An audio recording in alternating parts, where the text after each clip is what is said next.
Welcome to the Ohio Varsity Socially Distant Girls Basketball Preview Show. Next up, we're going to take an in-depth look at the Kirtland Hornets, the defending Chagrin Valley Conference Valley Division champions.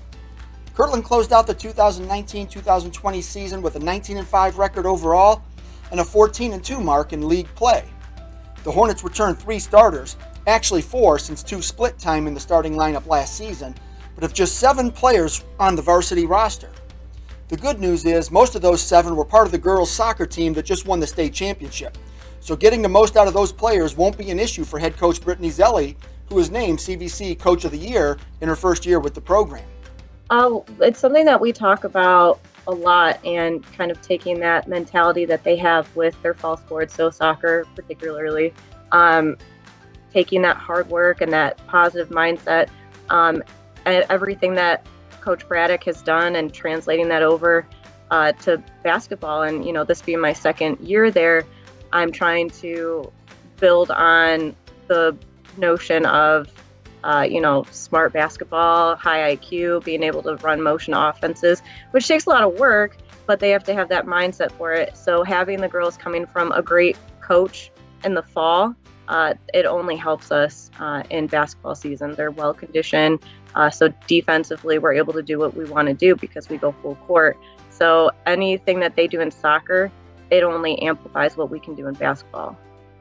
The downside to the soccer team's success was the absence of those players during the basketball team's preseason.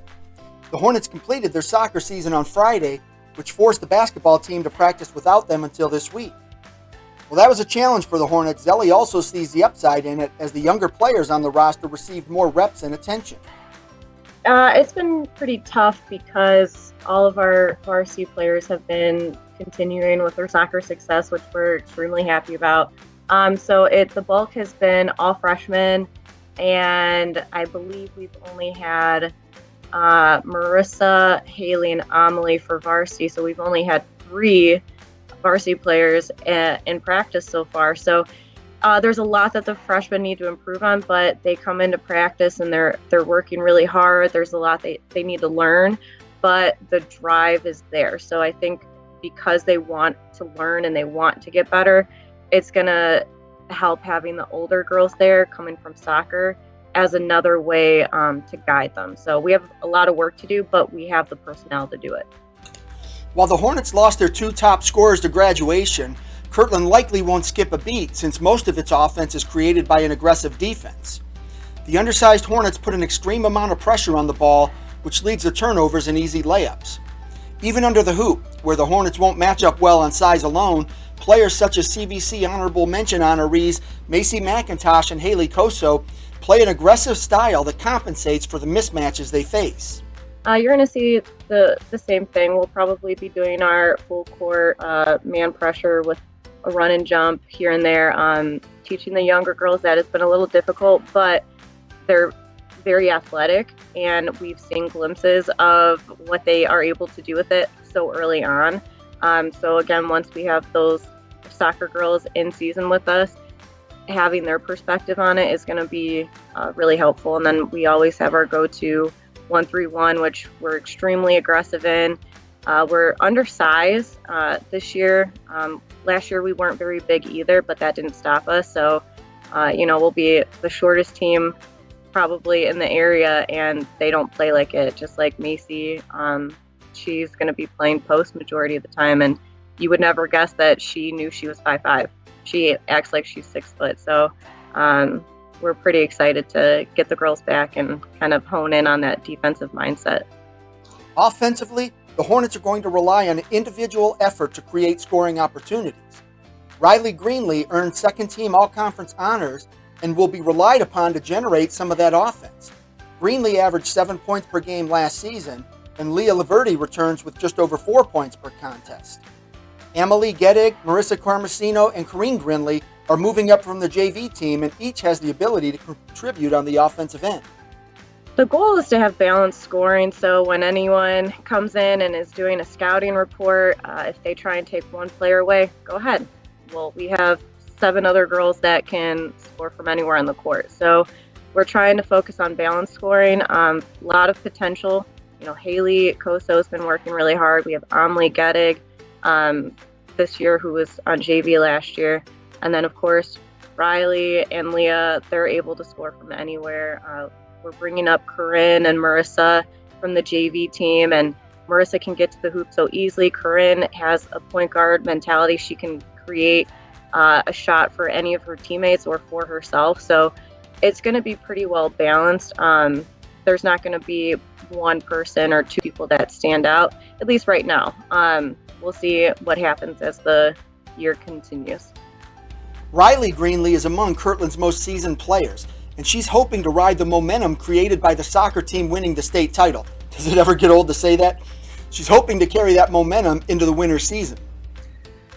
Well, that season was really exciting for both sports, and so now I'm excited to go into basketball and win some games and get as far as we can, and I'm used to it now. As an upperclassman, Greenlee knows she's going to have to step up her game this winter and also provide leadership to the younger girls on the team. That's a role she's confident she can handle. Yeah, I'm excited for this year. I'm an upperclassman now. I'm going to be more of a leader this year, and our new girls, they work really hard, and I don't doubt that they'll do really well this year. Greenlee has several goals for the year, and she's confident she and the Hornets can build off of last season and put together another run in the postseason this winter.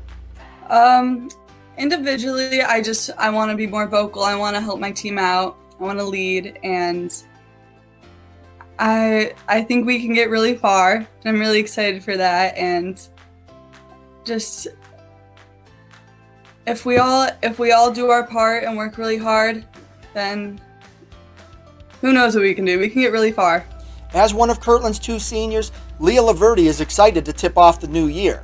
She's still living in the moment of winning a state title in soccer, and she hopes to see that momentum carry over into the winter season. Yeah, I think we're on like a momentum high right now. Like me, Reilly, Macy, a couple of the freshmen, like all the girls coming from soccer.